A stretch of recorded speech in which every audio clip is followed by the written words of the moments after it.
So in this video I would like to look at slides, the size, distribution and frequency of slides.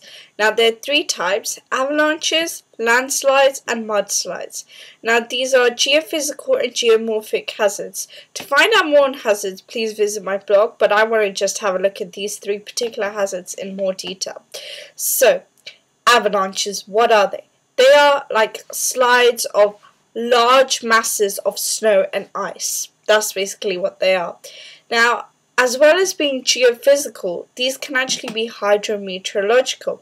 For example, Harrow on the Hill. If a blizzard happens and there's a build-up of snow, then an avalanche could happen on the hill if there was a lot of snow.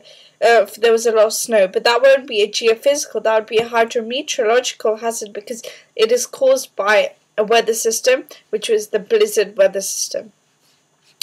They are quasi-natural hazards because 90% of avalanches are triggered by their victims. So they are majority are like quasi-natural hazards.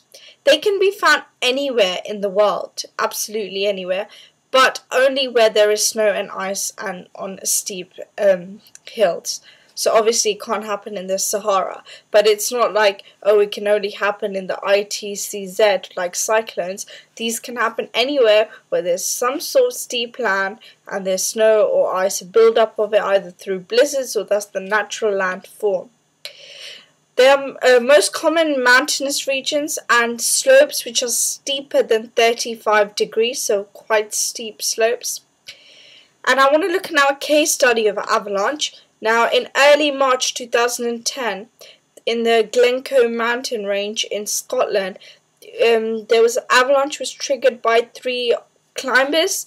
Now, out of these 3 climbers, 2 died, 1 survived, and what they said is that they were climbing, and then within minutes, the snow came and they covered them. They didn't have much time. They could not run to save their life. It just happened super fast, and then hypothermia kicks in, and you die. Now that same week, another avalanche was triggered off, but again by the climbers. But luckily, they all managed to survive. So this just goes to show that avalanches are quite common, and they can happen all the time. But they're triggered off by their climbers usually.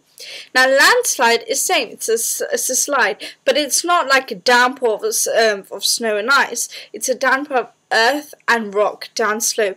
Now this is also quite common, with just on a side note, on our hotspot of Philippines, because they have many mountainous regions, so landslides happen a lot there.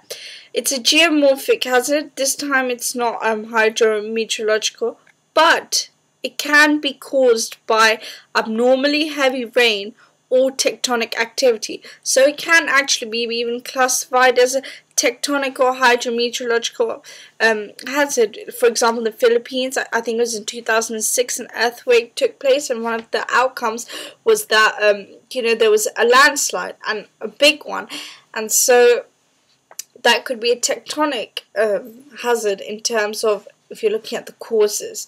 But just for the exam, stick to geophysical and geomorphic, and for avalanche, explain why it can actually be a hydrometeorological.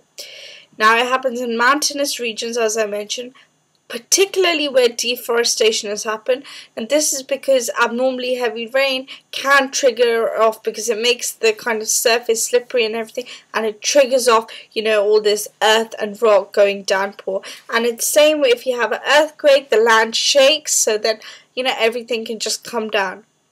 Now look, another case study of this. Again, early March it happened, but it happened in the rural village of Uganda. Now it wasn't that big news, like for example Haiti earthquake, but it was. Now Uganda is prone to like landslides, but this was a major one, because it was in the mountainous region again, and basically Uganda had been experiencing unusually high rain. Could be connected to climate change, not sure yet. But this landslide was so big that it killed over 100 people, destroyed homes, and over 60 children were missing. I think they died underneath the landmass or whatever, but it was a very, very big landslide. Now mudslides Again, they're coming down, this time not of snow and ice, not of earth and rock, but of mud. As the name suggests, mudslide. Mud basically slides down. This happens all over the globe too. Generally on steep hills near rivers, because you need that wet sort of mud to happen. Where there's probably, and what makes it worse is deforestation. As I said again, that makes flooding more, more frequent. And where there's high density living, because more people are affected, so and actually this was quite a major one. In February 2010 in Madeira, Portugal, we saw that there was torrential rainfall and flash floods, and that caused mudslides. It caused lots of mudslides to occur, and there was one really major one, and this again started off in the mountainous region, which is actually popular with tourists, so it caused a global problem more than the Uganda one, because this is a place with tourists, people from UK, the States, important countries were there. It resulted in deaths, injuries, destruction. These are destructive hazards. I know we don't think about it, but even mudslides can be triggered off by El Nino. So in South America, sometimes that El Nino triggers these off. So I hope this video has helped. For further information, please visit my blog, please email me, rate, subscribe and comment. Thank you so much.